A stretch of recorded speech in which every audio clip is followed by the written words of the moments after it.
Hello, it's Christian with Mate. There are many ways to control your music with Airplay2. Here's how to control Airplay2 using your Apple TV.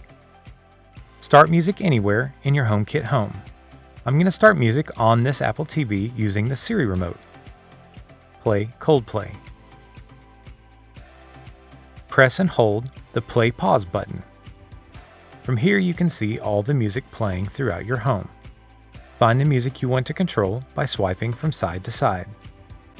Swipe down to add this music to another room. Press and hold on a room to adjust its volume. When you have the top section highlighted, you can use the plus and minus buttons on the remote to control the volume for all the active rooms together.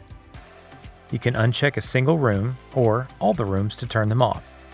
Thanks, and have a great day. Check the description for links to products to take your HomeKit to the next level.